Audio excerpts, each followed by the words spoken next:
Hello everyone, Poodros here. Today we're gonna be playing some Risk of Rain 2. Wait a second, I already did this introduction.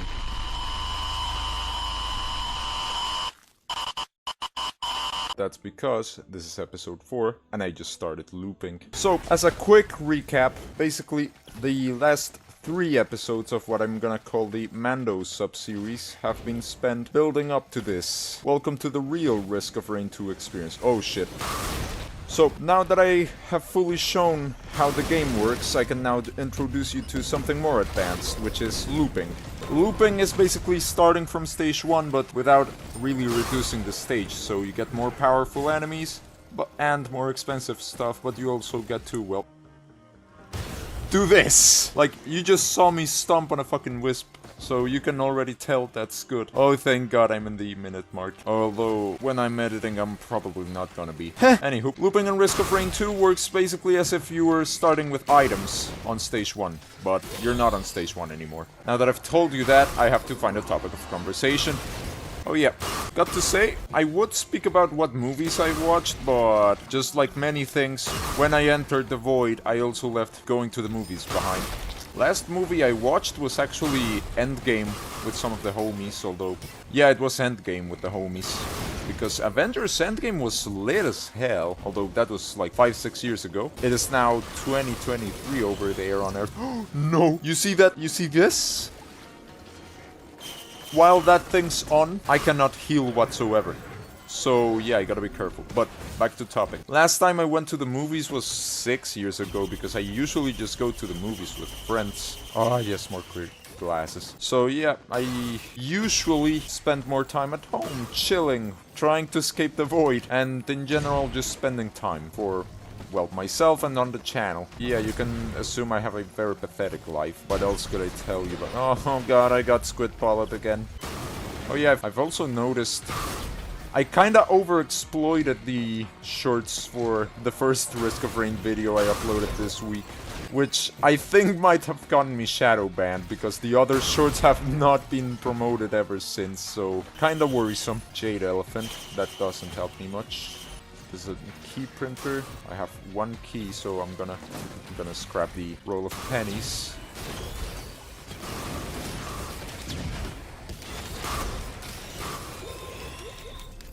Holy Jesus. Another donut. I'm gonna scrap the monster tooth. Goodbye. You're better as scrap anyways. Same goes for War Banner. It just isn't that good. Oh yeah, ukulele, I could tell you about it. I had a friend that once had a ukulele on music class, because I used to take music classes. Kinda how I started learning the guitar. It was strange as all hell to behold it firsthand, because, well, usually you just see the ukulele, but I don't know. I've always handled the guitar because my uncle was a guitarist, it's mainly because of my uncle. He's always been a guitarist, at least within the family. I don't know if he does it professionally. He does give music classes, so he probably plays guitar professionally. But yeah, having always handled guitars and not ukuleles, when I first saw someone play a ukulele, it was strange as hell. Holy Jesus, I stomped so hard on that Beetle Queen it just exploded. Because that's what the head stomper does. Yeah, this is the head stomper. Basically, you jump and you hold E and you explode on impact, which is basically stomping. Yeah, beholding a ukulele, or for that matter a bass, it was strange as hell the first time I did it. Because, well, I've always been used to seeing 6 strings, not 4, so I was like, what the hell is this shit? I've also been thinking, with the Age of Empires 2 series, I should start sorting my content by language instead of by game, which is how I have it sorted out now, because I have the playlists per game, such as Average Stay in Kentucky for Zomboid, Ghost Hunting Internship for Phasmophobia, and Endangerment from Precipitation for Risk of Rain 2. But I saw this comment on the Age of Empires video from yesterday that I don't understand a single word, and I was thinking, maybe it's time I start sorting content by language rather than by game, so that way people won't be as confused when they go through the channel. Because I really want to commit to the bilingual content thing. I feel like people would enjoy it more. Maybe people more people would enjoy it more, but also it would allow me to make more stuff in general. It would allow me to reach out to more people, which is something that I actually want to do. Because the point of making content in general is that you get to share stuff with people. You get to share craziness like this with other people and hope you find people that share your interests. That's what the whole internet is about, at least that's what I hope. Although things have changed in the past 20 years. But I'm sounding like an old person. But that's beyond the point. This dude just got such a fat rocket barrage, it just decided to explode. Like it didn't even explode because the rockets were a thing. It exploded on its own accord. I'll say it like that. Also, you'll notice I've let more stutters slip into the videos because I feel comfortable with them now. Like a month ago, I felt like, oh no, I have to be this perfect VTuber that doesn't ever stutter. But as time has passed and as I have seen more and more people make their content and stutter on stream, I was like, you know, maybe it's okay to stutter. Maybe it isn't this bad as I think. Maybe it's a misconception I made. It's just an unrealistic... Oh, shit. Ah, never mind. Bad item. But yeah, maybe the whole stuttering thing was just a misconception I made for myself. And it also just makes it harder for me to edit because, well, you don't notice, but I usually go half the day editing because it's not as easy as it looks. I have to comb through 30-40 minutes of footage, if not 1 hour, like the Age of Empires video, and it's very difficult to work, not just in the sense of I have to check out what's good and what's bad and cut it out of the video file, but I also have to in general cope with stuff such as the video editor not being very easy to work with, or the computer deciding to die on me every 2 seconds. So yeah, I usually go 6 to 12 hours editing.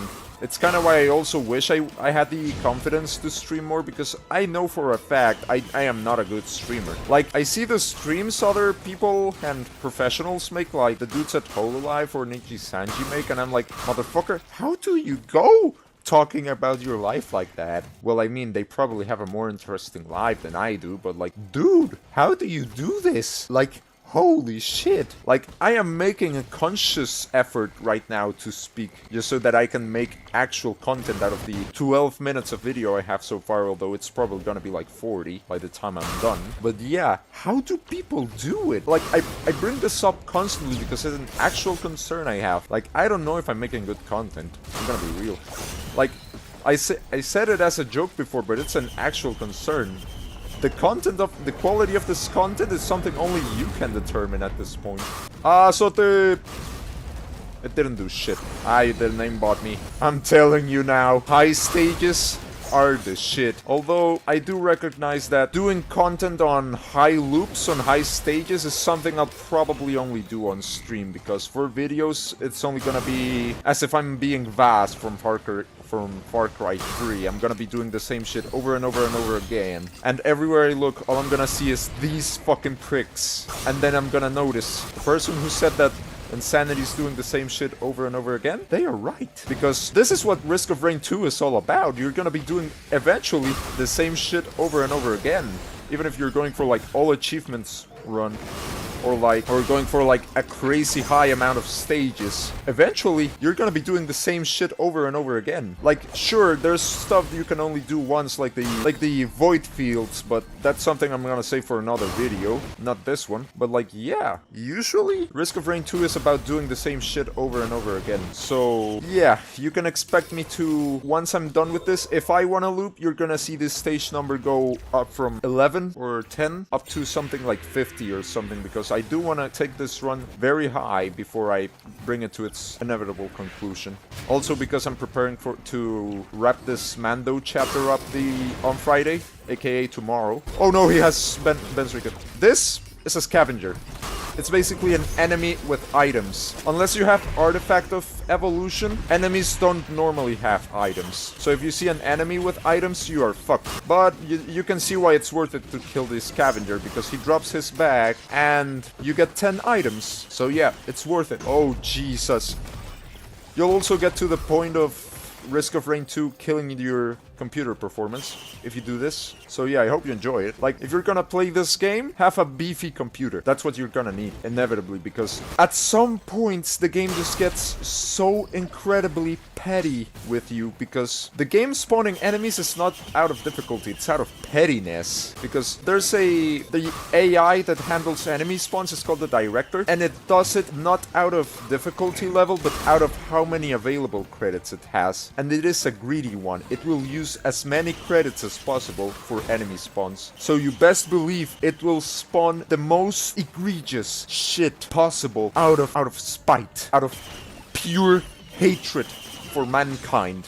Like, if you've played I Have No Mouth and I Must Scream, if you've played that game, you can probably deduce what this computer is. I'm gonna take this, because having medkits is basically guaranteeing survival, because the more medkit you can eventually reach 100% regeneration after damage, of course, because medkits basically you take damage, wait 5 seconds, and then you get 20 plus 5% per stack HP back. So if you get enough medkits, you can eventually regen all of your health back after taking 1 point of damage. Oh yeah, hearing this music too reminds me of my days in college. Walking through the snow, I would look at the distance.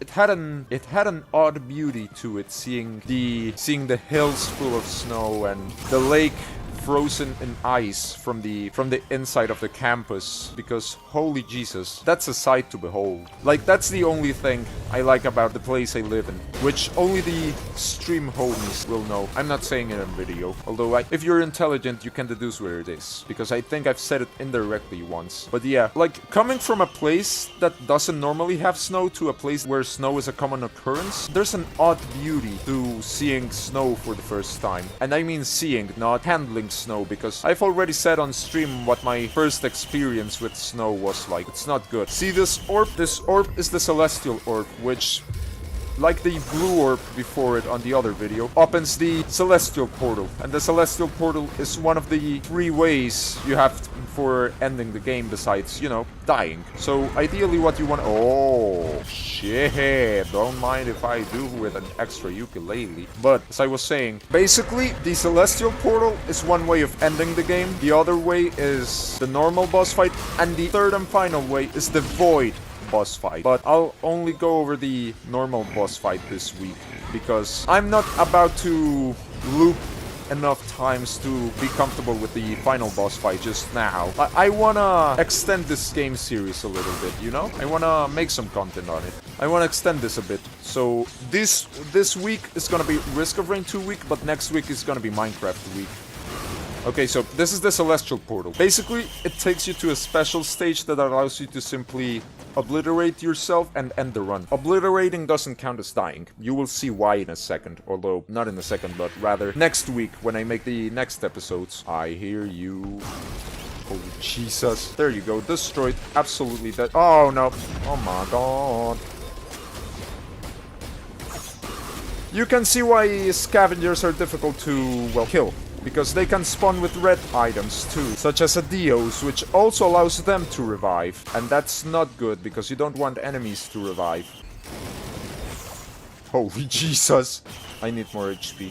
Like, for the thing I'm planning, I need more HP. Like, I'm planning to do the default boss fight, but there's a caveat to it that I will have to show you on the next episode, because the final all the boss fights deserve their own episode, so expect this to be the norm with the rest of the series. All boss fights get an episode of their own, except Awu, because, well, we already did that on, well, 2 episodes ago. And also the teleporter boss, because as you have already noticed, the teleporter boss eventually just becomes a normal enemy. Like in Dark Souls. I'm gonna grab the Royal Capacitor for later, even though I'm gonna be sacrificing Blast Shower. This is for later. This is for the boss fight. Like, this episode is gonna be preparation to kill God, because that's who we're going up against. We're going up after God himself. So, Royal Capacitor, basically, summons lightning on the enemies. Like, look, I looked at him, and since I have Gesture of the Drowned, it activates automatically. So yeah, like, look, I have 2 charges. I just have to look at the enemies, it auto-targets, and there, enemy is struck by lightning. I don't have to do anything else. That's the wonder of Gesture of the Drowned. It is the only good lunar item, because its downside is somehow an upside. I've already gotten 3... This is Dream RNG! What the fuck? 4 red items on a row. Because, you know, there's the legendary chest. So, yeah. I got 3 stacks of Aegis. I actually wanna die. Aegis is good, but it's not that good. Because there's other stuff like Brilliant Behemoth or Symbiotic Scorpion, which are actually amazing damage items. Because Symbiotic Scorpion permanently reduces enemy armor, and Brilliant Behemoth makes every attack explode. So you can see why I'm not very thrilled about, you know, getting the same red item twice.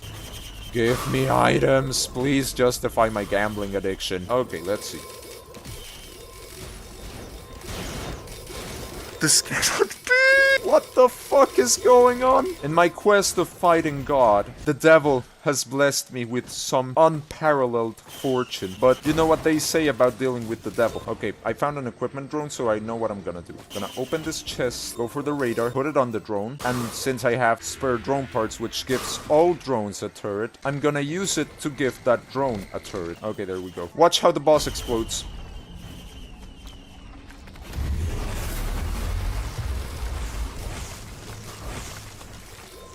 That's it. 3 bosses, gone, deleted, eliminated from the world space. I can just look at anything at it and it will explode. This is the insanity of high loop runs in Risk of Rain 2. You can simply just delete everything and it's wonderful. I don't even have to press click. I don't have my fingers on the mouse buttons right now. Mando has obtained so much power, his quest is now to kill God. Mando is now rivaling God, and God is not happy. I'm going to stage 5 to end the video. This is how the video is gonna end. I'm gonna do stage 5, and I'm gonna do a Trial of Sacrifice loop again in preparation for my fight against God. And there's a scrapper, perfect. Goodbye fireworks, you're annoying. Oh Jesus, the frame drop. The Lemurian scared me. I'm sorry for your ears. When you reach this point where I'm at, you eventually stop worrying about enemies. You are seeing the gameplay. I am already at this stage. It's not a concern for me anymore. My only concern is getting to the final boss, which you can assume what's gonna happen. I'm gonna get clapped, because all of the final bosses in this game have their own special things about them. That basically guarantee motherfucking T, you are not gonna be winning. At least you're not gonna have an easy win, because you can win against them. It's just that you're not gonna win easily. I fought all 3 final bosses in my 400 hours of gameplay. It's never an easy fight. You can loop as much as you want, you can try as hard as you really want to, makes no difference. It's all dependent on your skill and your luck. Oh yeah, I have 3 monster tooths. I have to. I hate Monster Tooth. If Monster Tooth has 5 haters, I am one of them. If Monster Tooth has 1 hater, I am that 1 hater. And if nobody hates Monster Tooth, it's because I died. I'm gonna do the teleporter fight real quick, and I'm gonna go through this portal, because I'm already nearing to 40 minutes and I have to upload the video today. Like, it's 10:35. I have to finish recording and start the loop so I can, well, edit the video. So, let's do this quickly. Let's see what we get. Oh god. See? These dudes were a nuisance 1 episode ago. Like, I recorded the last two episodes from yesterday in the same day. You can see why the confusion. But 5 stages ago, grandparents were a nuisance. And now, they don't stand a chance. Remember when I panicked about Lemurians? Although I still do, if they catch me off guard. But remember when I panicked about them? Now I don't. It's that simple. When you get enough items, enemies stop being a concern for you. There's only one concern I have now, which is the final boss, and I will get to him after this episode. Like, once I am done looping, he is next. Although, granted, this is Rainstorm, I'm just overhyping what's effectively nothing. It's still a good build-up. Now that I've charged the teleporter, there's nothing else left for me here. Well, and with that, the episode's over. I'm gonna start the sacrifice trial again, and as always, have a good one.